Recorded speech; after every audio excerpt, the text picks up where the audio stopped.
నమస్కారం ఘంటారావానికి స్వాగతం. ముందుగా ప్రధానాంశాలు. నేడు డిఎస్సి ఫలితాలు విడుదల చేయనున్న సీఎం రేవంత్ రెడ్డి. 11,602 పోస్టుల కోసం పరీక్ష రాసిన 2,45,000 మంది అభ్యర్థులు. గత ప్రభుత్వ తప్పులను సరిదిద్దేలా త్వరలో కొత్త రెవెన్యూ చట్టం. సర్కారీ భూముల ఆక్రమణలను అరికట్టాలని మంత్రి పొంగులేటి ఆదేశం. 1,50,000 కోట్ల మూసి ధనదాహానికి పేదల జీవితాలు బలి. బాధితులకు బీఆర్ఎస్ అండగా ఉంటుందని కేటీఆర్ భరోసా.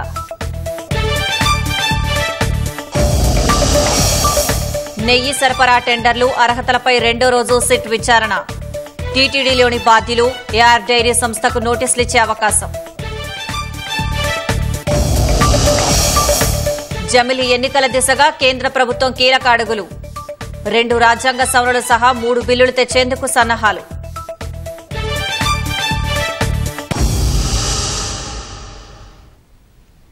డిఎస్సి ఫలితాలు నేడు విడుదల కానున్నాయి. ఉదయం 11 గంటలకు సచివాలయంలో ముఖ్యమంత్రి రేవంత్ రెడ్డి డిఎస్సి ఫలితాలు విడుదల చేయనున్నారు.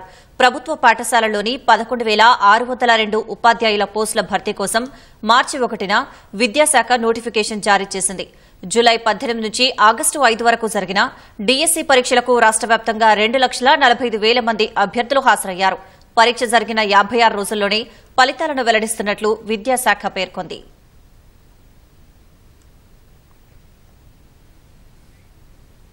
రాష్ట్రంలో అంగుళం ప్రభుత్వ భూమి సైతం ఆక్రమణకు గురికాకుండా చర్యలు తీసుకోవాలని తహసీల్దార్లను సర్కారు ఆదేశించింది. మరోవైపు రెవెన్యూ వ్యవస్థను ప్రక్షాళన చేసి బలోపేతం చేసే దిశలో రాష్ట్ర ప్రభుత్వం ముందుకు వెళ్తోంది. సామాన్యులకు రైతులకు మేలు జరిగేలా కొత్త రెవెన్యూ చట్టాన్ని తీసుకురాబోతున్నట్లు రెవెన్యూ శాఖ మంత్రి పొంగులేటి శ్రీనివాసరెడ్డి వెల్లడించారు. కార్యాలయాలకు వచ్చే ప్రజలకు సిబ్బంది సహకరించి వారి సమస్యల పరిష్కారానికి త్వరితగతిన చర్యలు తీసుకోవాలని ఆదేశించారు. రాష్ట్రంలో త్వరలో కొత్త రెవెన్యూ చట్టాన్ని తీసుకురాబోతున్న సందర్భంలో హైదరాబాద్ శివారు షామీర్పేట నల్సార్ న్యాయ విశ్వవిద్యాలయంలో 33 జిల్లాల తహసీల్దార్లతో రెవెన్యూ శాఖ మంత్రి ప్రత్యేకంగా సమావేశమయ్యారు. వీలైనంత త్వరగా కొత్త రెవెన్యూ చట్టాన్ని ప్రభుత్వం అందుబాటులోకి తీసుకొస్తుందని మంత్రి వెల్లడించారు.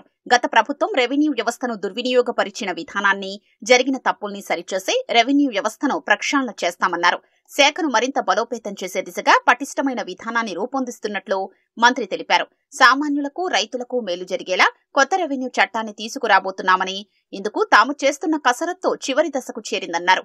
1 అంగుళం ప్రభుత్వ భూమి సైతం ఆక్రమణలకు గురికాకుండా చర్యలు తీసుకోవాలని, ఇందుకు సంబంధించిన కార్యాచరణను రూపొందించాలని అధికారుల్ని ఆదేశించారు. రెవెన్యూ కార్యాలయాలకు వచ్చే ప్రజలకు సిబ్బంది పూర్తిగా సహకరించేలా మరింత పట్టుదలతో సమన్వయంతో పనిచేయాల్సిన అవసరం ఉందని స్పష్టం చేశారు. ప్రతి ఒక్క ఆసామి కూడా ఈ ధరణి అనే ఈ పోర్టలతో వారు అనుభవించిన కష్టాలు, బాధలు వారికి విముక్తి కలుగుద్దని పూర్తిగా విశ్వసించే ఈ ఇందిరమ్మ రాజ్యాన్ని కేవలం ధరణితోనే ఈ ప్రభుత్వం వచ్చింది అని తప్పకుండా చెప్పక తప్పదు. ఎవరికి ఇబ్బంది కలగకుండా ఉండే విధంగా, సామాన్య ప్రజలకి కూడా మంచి సర్వీసు ఇవ్వగలిగే విధంగా, ఈ ప్రభుత్వానికి కూడా చెడ్డ పేరు రాకుండా ఉండే విధంగా మనం టైంలో చేసిన మంచిని తప్పకుండా మంచి చేస్తే అది గుర్తుపెట్టుకుంటారు సామాన్య ప్రజలు. రాష్ట్రంలో ప్రభుత్వ భూముల పరిరక్షణతో పాటు సంక్షేమ పథకాలకు అర్హుల్ని గుర్తించి అందించడంలో రెవెన్యూ యంత్రాంగం కీలక పాత్ర పోషిస్తుందని మంత్రి అన్నారు. అందులో తహసీల్దార్ల పాత్ర ప్రధానమంటూ వ్యాఖ్యానించారు. శాఖలోని ప్రతి ఉద్యోగి శ్రద్దగా పనిచేసినప్పుడే ప్రభుత్వం నిర్దేశించిన లక్ష్యాలు, ఆకాంక్షలు నెరవేరుతాయన్నారు. ప్రజలు కోరుకుంటున్న విధంగా రెవెన్యూ వ్యవస్థ పనిచేస్తుందా లేదా అన్నది ఒక్కసారి ఆత్మ పరిశీలన చేసుకోవాలని సమావేశంలో తహసీల్దార్లకు సూచించారు. ప్రభుత్వ విధి విధానాలకు అనుగుణంగానే క్షేత్రస్థాయిలో తహసీల్దార్లు పనిచేయాలని స్పష్టం చేశారు.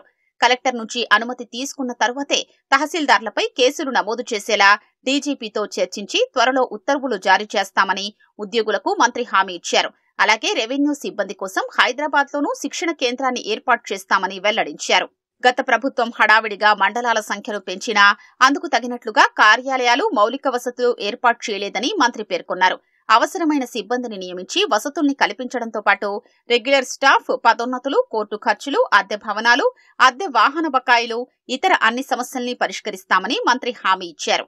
ఎన్నికల సమయంలో బదిలీ అయిన తహసీల్దార్ల బదిలీలపై ఉద్యోగ సంఘాలతో చర్చించిన తరువాత ఒక నిర్ణయం తీసుకుంటామని మంత్రి వెల్లడించారు. 1,50,000 కోట్ల మూసీ ధనదాహానికి ఎన్నో జీవితాలు బలవుతున్నాయని మాజీ మంత్రి కేటీఆర్ ఆందోళన వ్యక్తం చేశారు. గుండెలు పగిలి గూళ్లు చెదిరి ఆడబిడ్డల ఆర్తనాదాలు, ఇంటి పెద్దల శాపనార్థాలతో నగరం దద్దరిల్లుతోందన్నారు. నాడు రైతుల ప్రయోజనం కోసమంటూ 30,000 ఆయకట్టుకు నీరందించే రిజర్వాయర్ నిర్మాణంపై 20 కార్లతో రైతులను రెచ్చగొడుతూ శవాలపై పేలాలు ఏరుకున్నారని సీఎం రేవంత్ రెడ్డిని విమర్శించారు. అవసరం కోసం ఎంతటికైనా తెగిస్తామని మరోమారు నిరూపించామంటూ సీఎం రేవంత్ రెడ్డిపై కేటీఆర్ విమర్శలు చేశారు. నగర ప్రజలు అధైర్యపడొద్దని, ఇప్పుడు జరుగుతున్న విధ్వంసంలో తొందరపడి ప్రాణాలు తీసుకోవద్దని కోరారు. బీఆర్ఎస్ న్యాయస్థానాలు బాధితులకు మద్దతుగా ఉంటాయంటూ ఎక్స్ ద్వారా కేటీఆర్ భరోసా ఇచ్చారు. హైడ్రా కూల్చివేతల విషయంలో హస్తం గుర్తు తీసి బుల్డోజర్ గుర్తు పెట్టుకోవాలన్న హరీష్ రావు వ్యాఖ్యలను Khairatabad MLA Danam Nagender తిప్పికొట్టారు. BRS, BJP నేతలు ప్రజలను తప్పుదోవ పట్టిస్తున్నారని ఆగ్రహం వ్యక్తం చేశారు. మూసీ పరివాహక ప్రాంతంలో ఇళ్లకు మార్కింగ్ చేయడం తొందరపాటు చర్యగా దానం నాగేందర్ అభిప్రాయపడ్డారు. పేదలకు ప్రత్యామ్నాయం చూపకుండా పేదలను ఇబ్బంది పెట్టడం సరికాదని వెల్లడించారు. హైదరాబాద్లో జలవిహార్, ఐమాక్స్ లాంటివి ఎన్నో అక్రమ కట్టడాలున్నాయని, వాటిని వదిలి సామాన్యుల ఇండ్లు కూల్చడం ఎంతవరకు సమంజసమని ప్రశ్నించారు. మూసీ పరివాహకంలో ఇల్లు కోల్పోయే వారికి అన్ని విధాలా అండగా ఉంటామని దానం నాగేందర్ స్పష్టం చేశారు. ప్రధానంగా హరీష్ రావు గారు ఈ రోజు కూడా హైదర్ షా కూడా పోయారు. అంటే ప్రజల్ని ఎందుకు మీరు భయప్రాంతులు చేస్తున్నారు? మీ ఉద్దేశం ఏంటి? అసలు ప్రభుత్వాన్ని బదనాం చేయాలి, ప్రజల్ని భయప్రాంతులు చేయాలి, ప్రజల్ని తప్పుదోవ పట్టించాలి, హస్తం గుర్తు తీసేసి బుల్డోజర్ గుర్తు పెట్టుకోమని ఇవన్నీ మీకు ఎవరు చెప్తున్నాడు? ఎవరు చెప్పాడు? ఇవన్నీ హరీష్ రావు గారికి అవగాహన ఉన్నటువంటి వ్యక్తి, రాజకీయంగా పూర్తిగా ఒక సీజన్ పొలిటీషియన్ ఇంత చీప్ పాలిటిక్స్ ఎందుకు చేస్తున్నా అర్థం అవుతలేదు. నేను తీవ్రంగా ఖండిస్తున్నాను హరీష్ రావు గారు ఇచ్చిన స్టేట్మెంట్ ని. మూసీ సుందరీకరణ అంశంలో ప్రభుత్వం ఇష్టారాజ్యంగా వ్యవహరించడం తగదని ఎమ్మెల్యే సుధీర్ రెడ్డి హెచ్చరించారు. ఎల్బీనగర్ నియోజకవర్గంలోని చైతన్యపురి డివిజన్ ఫణిగిరి కాలనీలో పర్యటించిన సుధీర్ రెడ్డి ఇల్లు కోల్పోకుండా చూస్తారని స్థానికులు ధైర్యం చెప్పారు. అధికారులు ఎలాంటి మార్కింగులు చేసినా ఆందోళన అవసరం లేదని తెలిపారు. నిర్వాసితులకు తగిన పరిహారం చెల్లించాకే కూల్చివేతలు చేపట్టాలన్న సుధీర్ రెడ్డి అన్ని పార్టీలను కలుపుకుని ఈ అంశంపై ముందుకెళ్తారని స్పష్టం చేశారు. మూసీ నదిలో ఇరువైపులా రోడ్లు వేయాలంటే చాలా మంది పేద ప్రజలకు మరి మధ్యతరగతి ప్రజలకు అంతా కూడా తీవ్రమైన నష్టం వాటిల్తుంది. కాబట్టి ఆ నష్టాన్ని ప్రభుత్వం ఏ విధంగా భర్తీ చేయగలుగుతున్న ఆలోచనతోటి గతంలో మూసీ నది యొక్క కార్యక్రమాన్ని కొంచెం వాయిదా వేయడం జరిగింది. కానీ నేటి ప్రభుత్వం నిర్లక్ష్యంగా, అహంకారంగా ఎవడైతే మాకేంది మేము డెమాలిషన్ చేస్తామన్న ఉద్దేశంతో పోలీసులను పెట్టి భయభ్రాంతులు చేస్తుండ్రు. పేద ప్రజలకు కానీ మధ్యతరగతి ప్రజలకు కానీ నష్టం జరిగితే బీఆర్ఎస్ పార్టీ సహించి ఊరుకోదు. వాళ్ళ పక్షాన నిలబడతాం, పోరాటం చేస్తాం. ఏదైనా సరే మమ్మల్ని దాటుకొని ఈ కార్యక్రమాన్ని పేద ప్రజల దగ్గర పోవాలి. అప్పటిదాకా వాళ్ళకు మేము అండగా ఉంటాం. రాష్ట ప్రభుత్వ చర్యలతో రైతులకు అన్యాయం జరుగుతోందని బీజేపీ శాసనసభాపక్ష నేత ఏలేటి మహేశ్వరరెడ్డి మండిపడ్డారు. రైతులకిచ్చిన హామీలను అమలు చేయడంలో విఫలమైన ప్రభుత్వానికి వ్యతిరేకంగా ఇవాళ 24 గంటల పాటు రైతు దీక్ష నిర్వహించనుంది. ఈ దీక్షలో పార్టీకి చెందిన ఎమ్మెల్యేలు, ఎంపీలతో పాటు కీలక నేతలు పాల్గొననున్నారు. ఇప్పటికే హైదరాబాద్ దోమలగూడలోని ఇందిరా పార్కు ధర్నా చౌక్ వద్ద దీక్షా స్థలితో పాటు ఇతర ఏర్పాట్లను పూర్తి చేశారు. కాంగ్రెస్ ప్రభుత్వం రైతులకు ఇస్తామని చెప్పిన 2 లక్షల రుణమాఫీతో పాటు రైతు భరోసా, రైతు బీమా, వడ్లకు బోనస్ వంటి అంశాలను పరిష్కరించాలని డిమాండ్ చేస్తూ దీక్షకు పూనుకుంది. ఈ దీక్షకు రైతులు పెద్ద సంఖ్యలో తరలివచ్చి మద్దతు తెలపాలని బీజేపీ రాష్ట నాయకత్వం పిలుపునిచ్చింది. ఈ రాష్ట్ర ప్రభుత్వం అనేకమైనటువంటి హామీలు ఇచ్చి అన్ని వర్గ ప్రజానీకాన్ని మోసం చేసినటువంటి రాష్ట్ర ప్రభుత్వం ముఖ్యంగా రైతులను పూర్తిగా విస్మరించి, రైతులను పూర్తిగా మోసం చేసి ఇచ్చిన ఏ ఒక్క హామీ నెరవేర్చకుండా తప్పుడు హామీలతోటి ప్రభుత్వాన్ని గద్దెనెక్కినటువంటి ముఖ్యమంత్రి గారు ప్రజా సంక్షేమాన్ని గాలి కుదిరేసి పూర్తిగా మోసపూరితమైన మాటలతోటి ఈ రాష్ట్రంలో అరాచకమైనటువంటి పాలన చేస్తున్నటువంటి కాంగ్రెస్ ప్రభుత్వానికి వ్యతిరేకంగా ఖచ్చితంగా భారతీయ జనతా పార్టీ ప్రజల పక్షాన్ని నిలబడి ప్రజా గొంతుకై పనిచేస్తుందని. సాహితీ ఇన్ఫ్రా నిర్వాహకుడు బూదాటి లక్ష్మీనారాయణను ఈడీ అధికారులు అదుపులోకి తీసుకున్నారు. ప్రీ లాంచింగ్ పేరుతో వేల మంది నుంచి సుమారు 2.5 కోట్లు వసూలు చేసిన సాహితీ సంస్థ వారికి ప్లాట్లు అప్పగించకుండా మోసగించినట్లు ఆరోపణలున్నాయి. ఇదే విషయమై తెలంగాణ పోలీసులు 2022లో కేసులు నమోదు చేశారు. హైదరాబాద్ సీసీఎస్ పోలీసులు గతంలో లక్ష్మీనారాయణను అరెస్ట్ చేసి జైలుకు తరలించారు. ఈ వ్యవహారంలో మనీ లాండరింగ్ జరిగిందనే కోణంలో సైతం కేసు నమోదు చేసి దర్యాప్తు చేపట్టింది. ఈ క్రమంలోనే ఆదివారం ఆయన్ను అదుపులోకి తీసుకున్నట్లు సమాచారం. అరెస్టుపై ఈడీ అధికారిక ప్రకటన విడుదల చేయలేదు.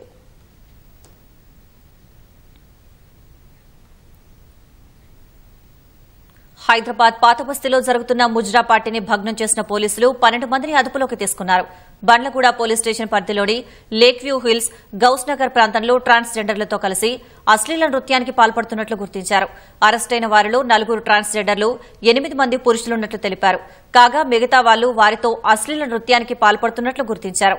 బండ్లగూడకు చెందిన హమీద్ అనే వ్యక్తి ముజ్రా పార్టీ నిర్వహిస్తున్నట్లు విచారణలో తేల్చారు. పరారీలో ఉన్న హమీద్ కోసం పోలీసులు గాలిస్తున్నారు.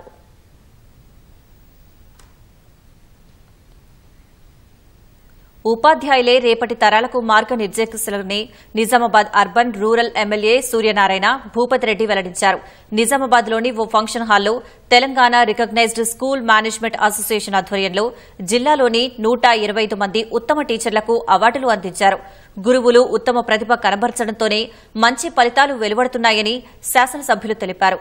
రాష్టంలో అక్షరాస్యత 30 నుంచి 70% పెరగడంలో ప్రైవేటు పాఠశాలలు కీలక భూమిక పోషించాయని ట్రస్మా రాష్ట సలహాదారుడు యాదగిరి శేఖర్ వివరించారు.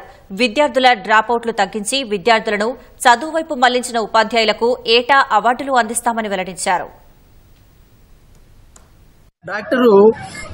ఇంకో డాక్టర్ని తయారు చేస్తారో లేదో నాకు తెలియదు. యాజ్ వెల్ యాజ్ ఒక న్యాయవాది ఇంకొక న్యాయవాదిని తయారు చేయడం అందులో సందేహం లేదు. ఇంకొక ఇంజనీర్ని తయారు చేస్తాడనేది నాకు తెలియదు. కానీ ఇప్పుడు మనం మాట్లాడుకున్నటువంటి 3 ప్రొఫెషన్స్ని తయారు చేసేది ఒక డాక్టర్ కానివ్వండి, ఒక ఇంజనీర్ కానివ్వండి, ఒక న్యాయవాదిని కానీ వీళ్ళందరినీ తయారు చేసే ఒక టీచర్ మాత్రమే. సో రేపటి ఒక మంచి తరాన్ని తయారు చేయాలని అది ఒక టీచర్ వల్ల అవుతుంది. అట్లాంటి టీచర్ పదవిలో ఉన్న నాకు ఈ అవార్డు రావడం అనేది నాకు చాలా ఆనందంగా ఉంది.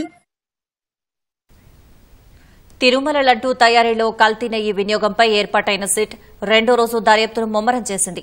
అధికారులు పని విభజన చేసుకుని విచారణ వేగవంతం చేశారు.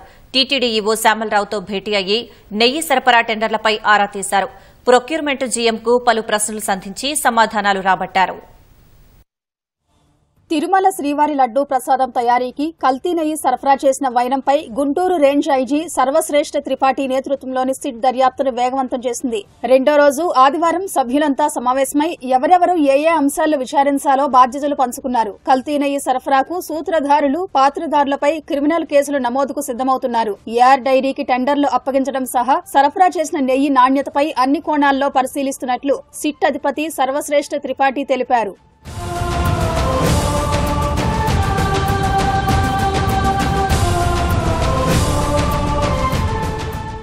సిట్ అధిపతి సర్వశ్రేష్ఠ త్రిపాఠి, విశాఖ రేంజ్ డీఐజీ గోపినాథ్ జెట్టి, కడప ఎస్పీ హర్షవర్ధన్ రాజు, టీటీడీ ఈవో శ్యామలరావును ఆయన క్యాంపు కార్యాలయంలో కలిశారు. ఏఆర్ డైరీకి టెండర్లు కట్టబెట్టిన వ్యవహారంపై వివరాలు అడిగినట్టు తెలిసింది. నాటి టెండర్లో ప్రాథమికంగా ఎన్ని సంస్థలు పాల్గొన్నాయి, వాటిలో గరిష్ట, కనిష్ట ధరలపై సరఫరా చేసేందుకు టెండర్ వేసిందెవరు వంటి వివరాలు తెలుసుకున్నట్టు తెలుస్తోంది. గుత్తేదారు ఎంపిక, టెండర్ అప్పగింత ఎలా జరిగింది, సరఫరా తీరు ఎలా ఉంది వంటి అంశాలను ఈవో నుంచి తెలుసుకున్నట్టు తెలుస్తోంది.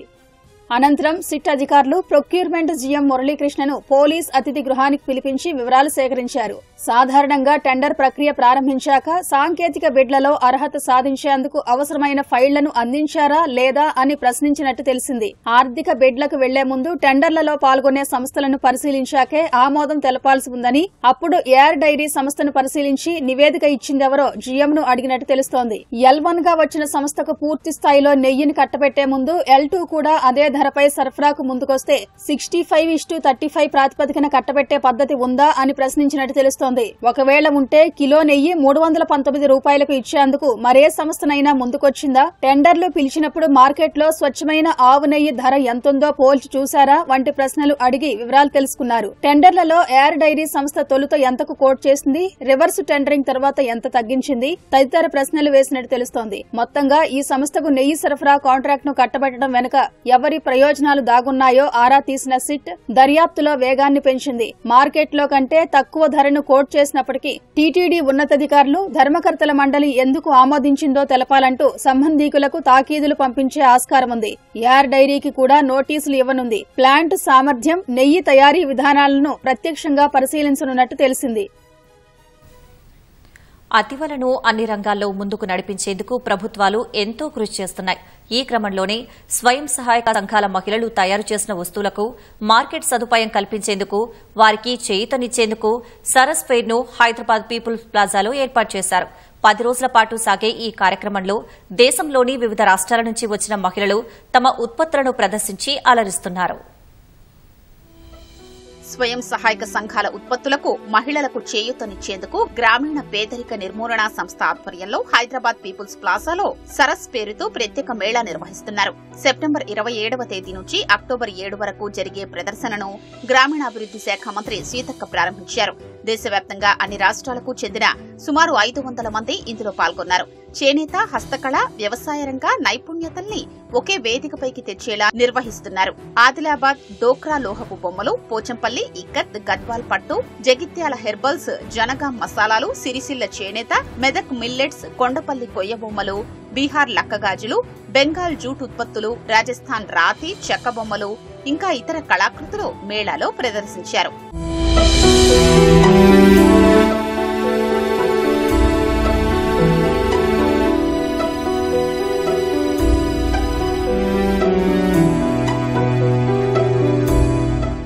సరస్ ఫెయిర్ ద్వారా దేశంలోని 29 రాష్ట్రాలు, కేంద్రపాలిత ప్రాంతాల నుంచి మహిళలు వచ్చి తాము తయారు చేసిన వస్తువుల్ని విక్రయిస్తున్నారు. పూర్తిగా ప్రకృతి సిద్ధంగా తయారు చేసిన ఆహార పదార్థాల్ని ప్రజలకు పరిచయం చేస్తున్నారు. తాము తయారు చేసిన వస్తువుల్ని మార్కెటింగ్ చేసుకోవడమే కాకుండా ప్రజలకు అవగాహన కల్పించే అవకాశం కలుగుతుందని మహిళలు అంటున్నారు.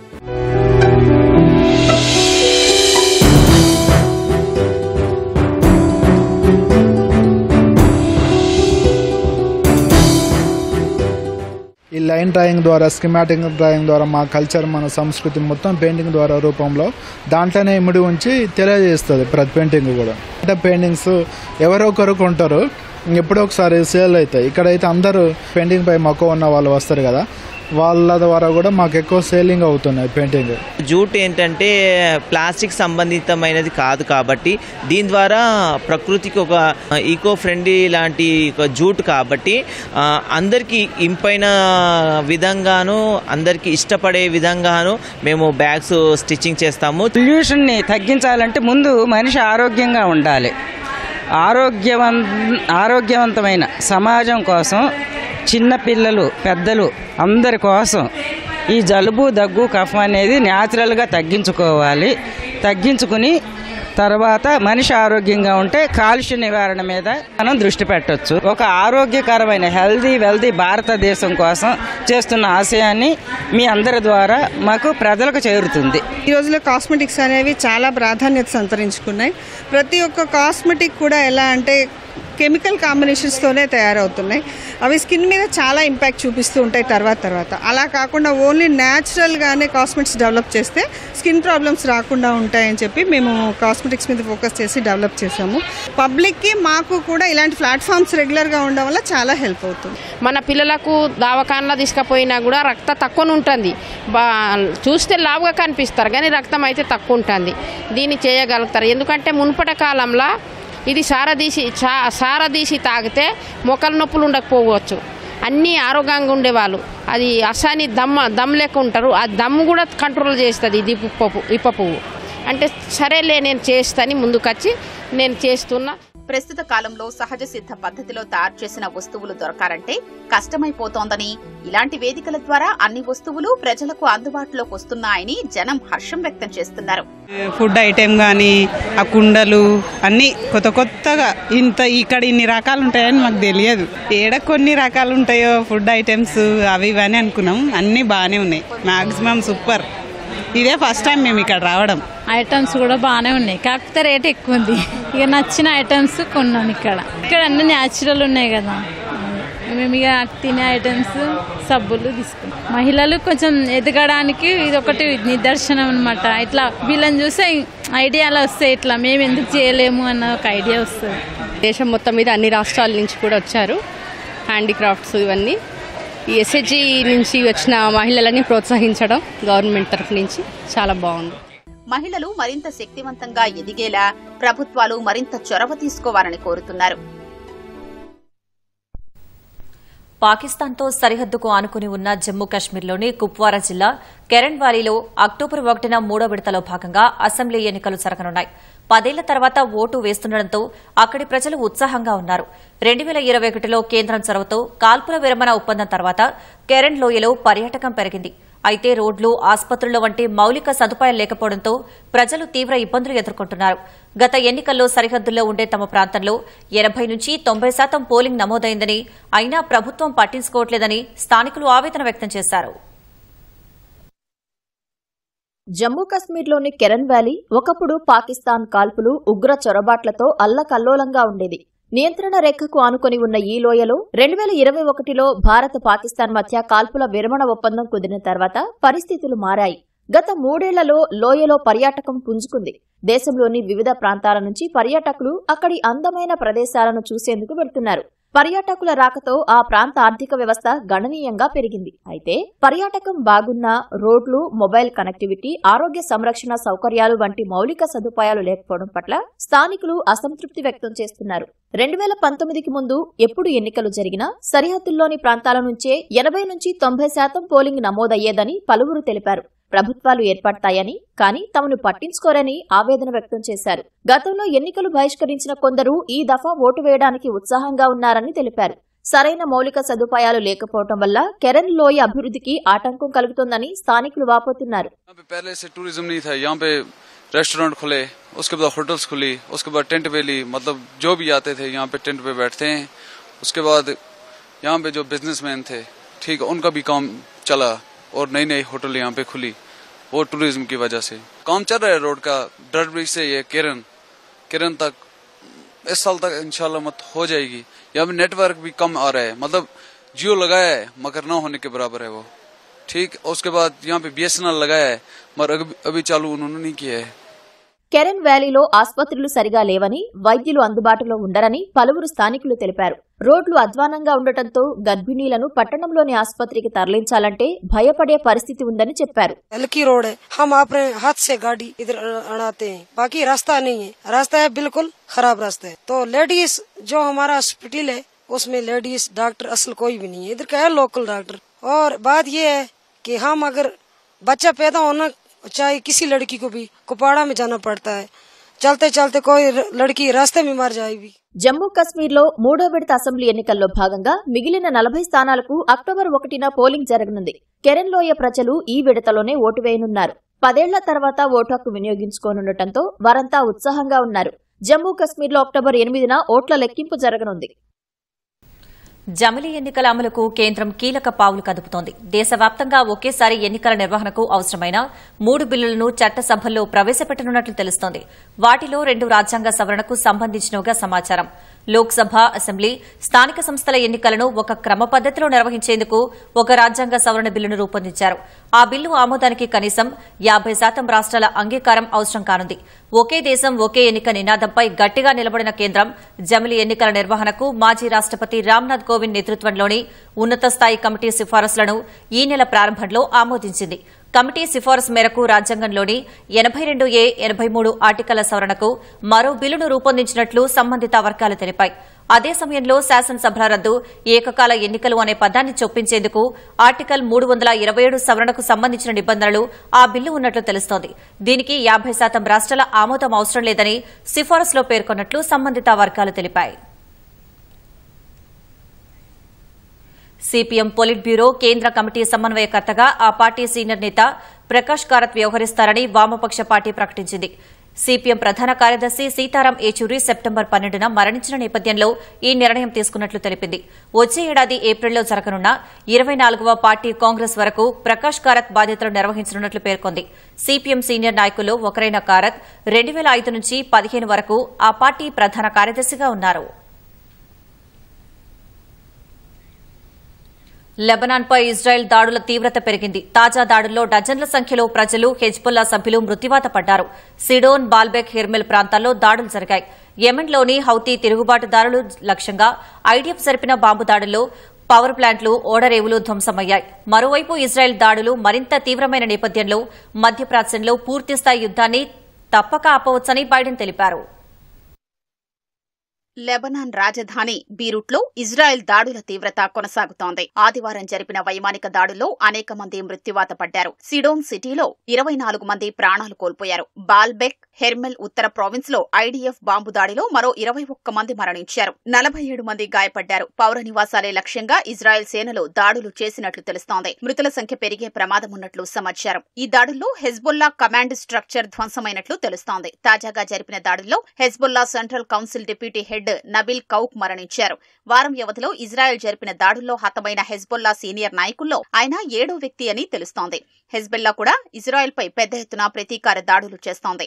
అయితే ఇజ్రాయెల్ గగనతల రక్షణ వ్యవస్థ హెజ్బుల్లా రాకెట్ దాడుల్ని అడ్డుకుంది. యెమెన్లో హూతీ రెబెల్స్ స్థావరాలపైన ఇజ్రాయెల్ యుద్ద విమానాలు, డ్రోన్లు విరుచుకుపడ్డాయి. హుడైడా నగరంలో 2 పవర్ ప్లాంట్లు, రాస్ ఇస్సా సీపోర్ట్ సౌకర్యాలపై జరిపిన దాడుల్లో 4 మరణించారు. 33 మంది గాయపడ్డారు. అంతకుముందే ఓడరేవుల్లో చమురు నిల్వల్ని ఖాళీ చేయడంతో భారీ ప్రాణ, ఆస్తి నష్టం తప్పినట్లు హూతీలు తెలిపారు. ఎర్ర సముద్రంలో రవాణా మార్గాలపై దాడుల్ని ఏమాత్రం ఆపేది లేదని ప్రకటించారు. కాగా నెతన్యాహు మంత్రివర్గంలో మాజీ ప్రత్యర్థి గిడియాన్ సార్ను నియమించారు. ఫలితంగా నెతన్యాహు సంకీర్ణ ప్రభుత్వం బలపడినట్లయింది. పశ్చిమాసియా ఉద్రిక్తతలపై అమెరికా అధ్యక్షుడు జో బైడెన్ స్పందించారు. ఇజ్రాయెల్ ప్రధాని నెతన్యాహుతో మాట్లాడనున్నట్లు చెప్పారు. మధ్యప్రాచ్యంలో పూర్తిగా యుద్ధాన్ని నివారించవచ్చని నమ్ముతున్నట్లు తెలిపారు. అయితే నెతన్యాహుతో ఎప్పుడు మాట్లాడేది బైడెన్ వెల్లడించలేదు. లెబనాన్పై ఇజ్రాయెల్ ఆదివారం జరిపిన దాడుల్లో డజన్ల సంఖ్యలో పౌరులు మరణించిన నేపథ్యంలో బైడెన్ ఈ వ్యాఖ్యలు చేశారు. సెంట్రల్ గాజాలో హమాస్ మిలిటెంట్లు ఉపయోగించిన సుమారు 1 కిలోమీటరు పొడవున్న సొరంగాన్ని ధ్వంసం చేసినట్లు ఇజ్రాయెల్ మిలిటరీ తెలిపింది. ఈ సొరంగాల్లో నిర్మించిన అనేక గదులను ఆశ్రయం పొందేందుకు, ఆయుధాలను భద్రపరిచేందుకు హమాస్ మిలిటెంట్లు వినియోగించినట్లు పేర్కొంది. అంతేకాకుండా గత ఏడాది అక్టోబర్ 7న ఇజ్రాయెల్ పౌరులపై జరిగిన మారణకాండలో బందీలుగా చిక్కిన వారిని ఐడీఎఫ్ దళాలు గుర్తించకుండా అక్కడే దాచినట్లు తెలిపింది. నివాస భవనాల సమీపం నుంచి వెళ్తున్న ఆ సొరంగాన్ని ధ్వంసం చేసిన వీడియోను ఇజ్రాయెల్ తాజాగా విడుదల చేసింది.